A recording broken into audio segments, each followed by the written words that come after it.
మనిషి ముందర ఒక మాట, ఆ మనిషి వెనకాల ఇంకో మాట.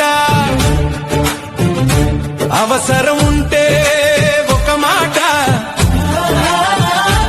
అవసరం తీరితే మరో మాట.